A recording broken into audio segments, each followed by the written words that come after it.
Bueno, pues para empezar, pues hay que presentarte. Estamos aquí con Michelle Garza Cervera, que es la directora de Huesera. Estoy súper contenta porque realmente hace mucho tiempo que no veía una película que me causara pesadillas. Entonces, me interesa mucho saber de dónde viene esta peli y pues creo que lo primero que te quiero preguntar es que por ahí leí, corrígeme si estoy incorrecta, que empezaste a trabajar en este proyecto desde el 2017.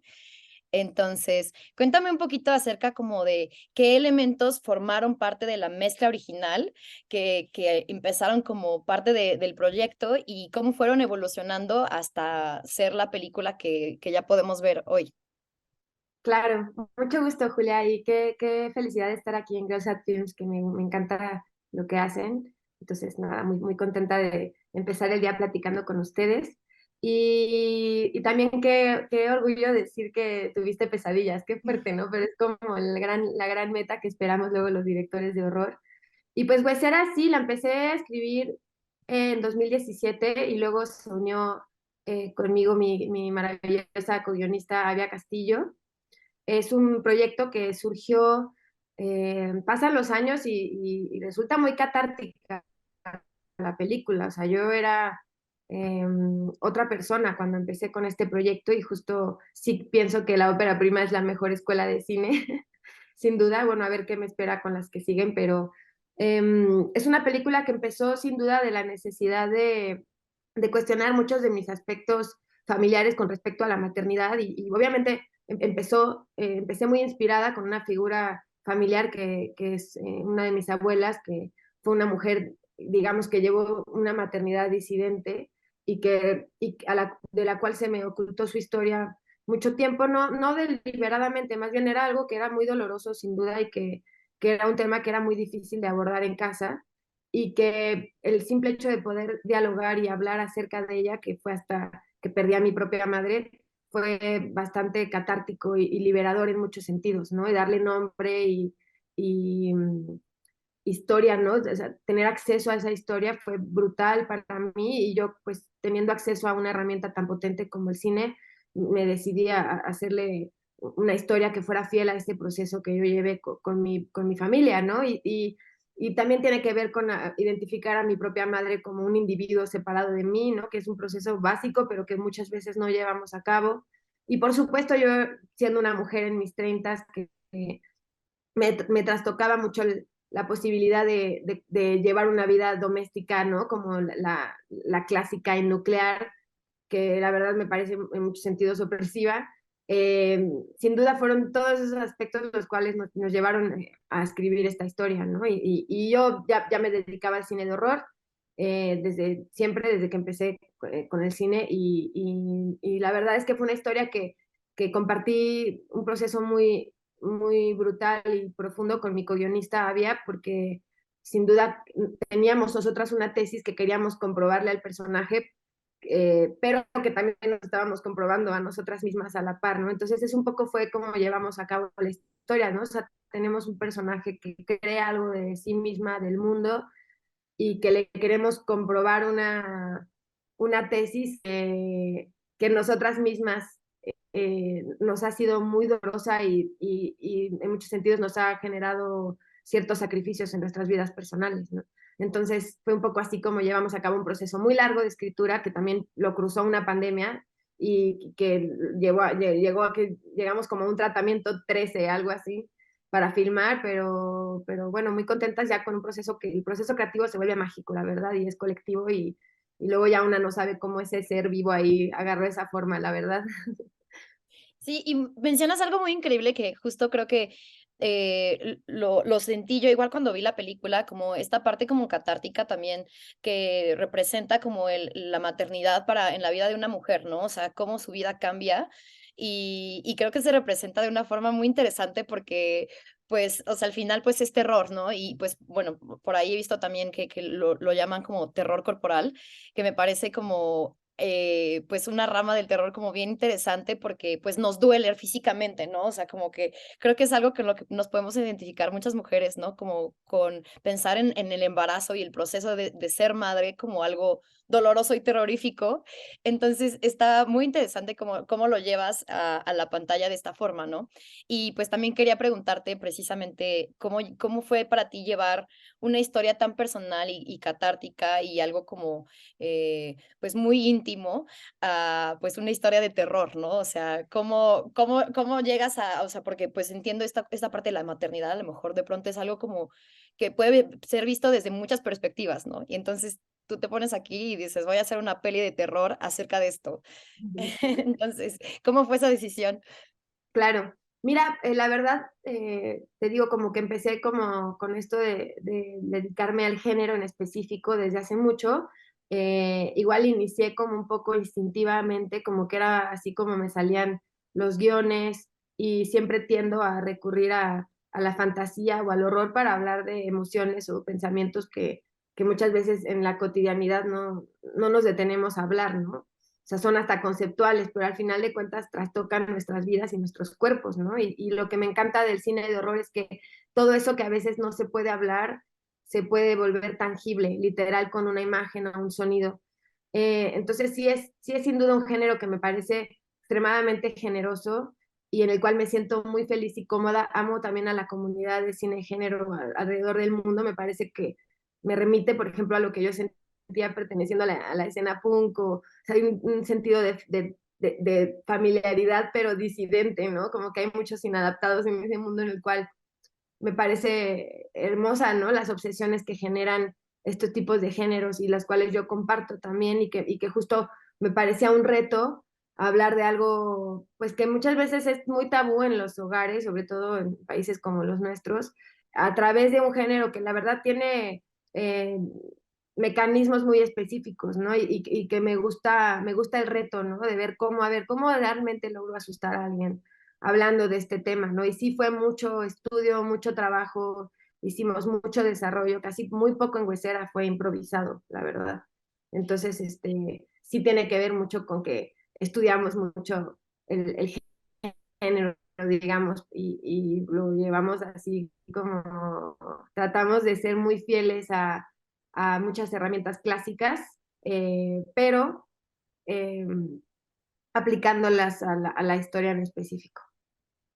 Y justo esto te iba a preguntar, me gustó muchísimo como precisamente o sea, se nota esta investigación detrás como de la construcción de lo como espiritual y místico, que sucede como en Huesera, porque creo que en México y, pues, en muchos países de Latinoamérica tenemos como una construcción muy específica de lo espiritual, ¿no? O sea, que convergen muchas religiones y creencias y formas como de aproximarse a lo místico o a la magia o lo espiritual.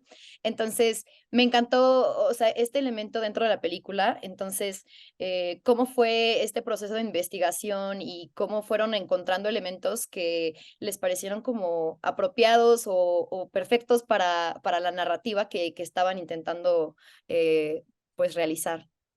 Claro. Mira, para nosotras era muy importante, además del reto, ¿no? De contar la historia en específico de Valeria, rodearla y construir la narrativa a partir del universo que la rodea, ¿no? Y que en este caso, pues es nuestra ciudad.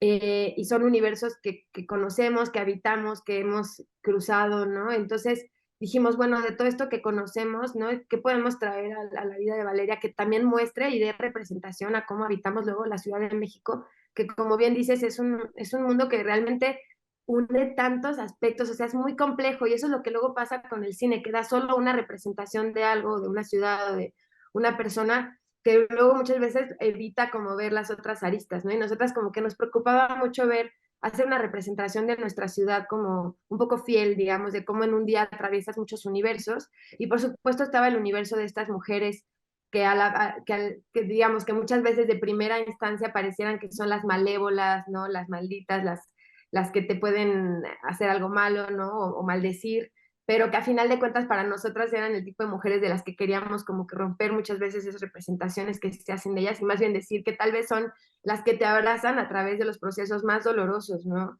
Y que son mujeres que para nosotras representaban en sentido muy místico, ¿no? Como mujeres que atravesaron ya procesos de quiebre y que se han sabido reparar y que ya están listas para ayudarte cuando estás llegando a ese proceso, ¿no? Y que al inicio dan miedo porque te da miedo estar de ese otro lado, ¿no? Entonces sí tiene mucho que ver. Obviamente investigamos mucho, trajimos muchos elementos del chamanismo tradicional y clásico, las herramientas y el formato del ritual y la limpia con huevo, de verdad sí trajimos mucho de lo que realmente se aplica, ¿no? Pero también trajimos necesidades particulares de Huesera o de la historia a esos universos, ¿no? Y justamente el trabajo con cada una de esas actrices tuvo mucho que ver con la creación de un backstory bastante profundo y ellas, las brujas, por ejemplo, del ritual, trabajaron mucho desde lo más personal, ¿no? Desde sus aspectos personales que tienen que ver también con el tipo de historia que cuenta Huesera. Entonces fue por eso que fue al final, yo creo que esas energías que realmente vienen de la vida de cada una de las actrices fueron lo que volvieron esas escenas probablemente las más energéticas y brutales en set. O sea, todos estábamos ahí como medio en shock de lo que estaba pasando en set, ¿no? Entonces fue muy bello, me siento muy orgullosa porque a la vez también ellas para mí representan lo mismo que para Valeria representa ellas, ¿no? Y de cierta forma en mi profesión. Sí, y creo que mencionas algo que también era una de mis preguntas, como cómo es este proceso de elegir con quién vas a trabajar, no solamente con las actrices, sino también, pues, con todo el crew, y cómo esto afecta la forma en la que al final, la película se ve, se siente, se escucha incluso, porque, pues, también creo que el sonido es una parte súper fundamental, que sigo escuchando en mi cabeza algunas cosas de la película. Entonces, pues, ¿cómo fue también para ti como empezar a encontrar estas personas que aportaban ciertas cosas de sus vidas a lo que tú querías contar y cómo se fue generando esa dinámica? Mira, la verdad, esos son de los procesos más complejos del cine, que creo que luego en la escuela de cine nadie te cuenta, ¿no? O sea, porque a final de cuentas el cine sí es un trabajo colectivo, sí se vuelve un tipo de familia extraña, o sea, estás en una extrema convivencia con un grupo de gente durante mucho tiempo. Y fíjate que a final de cuentas siento que la película en sí se vuelve un ser vivo a la cual un director es un filtro, ¿no? Y decide quién entra, quién no, o sea, se vuelve como un tema de algo más, que ya no eres tú. O sea, yo llegué a un punto en el que se trabajó tanto en el proyecto que tomó vida propia, empiezas a sentir que hay mucha gente poniéndole la entraña y el corazón a eso, entonces te vuelves como un defensor del proyecto, ¿no? Eso es un poco como también veo la figura del director y un poco es muy importante escuchar al proyecto de lo que te pide y lo que quiere, ¿no? Lo que necesita, porque al final de cuentas hay mucha gente confiando en ti eh, y que es un proceso que toma años, ¿no? Entonces, sí es muy importante, para mí fue muy importante aprender a escuchar mi intuición, darte cuenta de que hay mucha gente muy apasionada que realmente está ahí como poniéndole lo más profundo, ¿no? Que más allá de hacer una película o ¿no? O de que sea un trabajo, digamos, ¿no? Cuando se vuelve realmente un proyecto al cual se le está volcando eh, cuestionamientos personales, ¿no? De parte de muchas partes del equipo, creo que es ahí en donde suceden las catarsis necesarias adentro del proyecto para que funcione, ¿no? Y fueron de las más grandes lecciones que aprendí, ¿no? En el proceso de hacer cine, es algo que fue brutal para Huesera, pero que realmente creo que fue una gran escuela a la vez. Ujú. Oye, y ya para como cerrar un poquito, pues, esta es tu ópera prima. ¿Qué representa para ti eso como, pues, tener esta primera película, este primer largometraje que, pues, como ya mencionaste que, pues, sí une varios aspectos de lo que a ti te gusta, como el tipo de cine que te gusta, el tipo de narrativas por el que, te gustaría como, aproximarte? ¿Qué sigue para ti? O sea, ya leí por ahí en internet que ya estás trabajando en otro largometraje. ¿Cómo, Huesera va afectando tu forma de realizar en el futuro? Mira, ahora justo estoy muy en eso, ¿no? Porque Huesera, o sea, la ópera prima te permite obsesionarte y hacer una profunda investigación durante mucho tiempo, volcar todas tus influencias, ¿no? Y tengo miedo de que eso se pierda, porque creo que eso es muy mágico, o sea, en muchos sentidos, y que da permiso a la evolución necesaria para un proyecto, ¿no? Entonces, ahora ya estoy, o sea, lo bueno es que a lo largo del desarrollo de Huesera hubo momentos en los que temíamos, ¿no? Mi co-guionista y yo, que no se pudiera llevar a cabo por el tamaño del proyecto, porque es un poco ambicioso para una ópera prima. Entonces empezamos a escribir otra historia al más o menos, no hace tanto, más bien, no, sí, ya hace un par de años o más tal vez, pero es un poco más contenida, pero al final de cuentas va evolucionando y supongo que va a ser más o menos de los mismos tamaños, y esa es la película que ahora vamos a filmar pronto, y que también obviamente está dentro del género, es algo que de eso sí estoy segura, por lo menos en este momento de mi carrera y también mi colaboración con Avia Castillo y con muchos de las personas con las que hago equipo, que hay una cierta obsesión y como fascinación con el género, entonces sí estoy muy emocionada de haber logrado sacar una película mexicana de horror y como poner nuestra semillita ahí. Me siento muy orgullosa de eso, porque luego pues pasamos tanto tiempo sentadas en la sala, muchos de los que estamos en el equipo, que ahora es muy emocionante ver cómo las audiencias digieren la película. Entonces, bueno, y aparte de esta que te cuento, viene otra también que es una adaptación de un cuento de Mariana Enríquez, que es una de mis escritoras favoritas, y que también obviamente tiene mucho del cine de horror y justo habla también de cómo nos influencia, de cómo hace influencias el cine de horror hollywoodense en Latinoamérica, ¿no? Entonces es como ves, es algo que el género en sí es algo que nos tiene bastante fascinadas y es por ahí donde queremos seguir avanzando en esto. Qué emoción. Qué increíble, ¿no? Pues muchas felicidades, la verdad es que increíble y pues muchas felicidades también. Pues por ahí vi que te ganaste el premio como mejor dirección narrativa y el premio Nora Ephron en Tribeca. Entonces, Muchas gracias. increíble, muchas felicidades. Estoy muy emocionada porque la gente pueda ver Huesera. La verdad es que me encantó, la amé muchísimo y quiero verla una y otra vez. Y pues también quiero ver tus próximas películas y estoy yo también muy contenta por ti y porque me encanta ver este tipo de películas tan increíbles, llegar a lugares tan lejos y que la gente las ame demasiado. Entonces, muchas felicidades. Muchas gracias a ti, Julia. Qué buena entrevista y muy emocionada de platicar con ustedes, siempre que se dé la oportunidad, muy fan de Girls at Films. Gracias.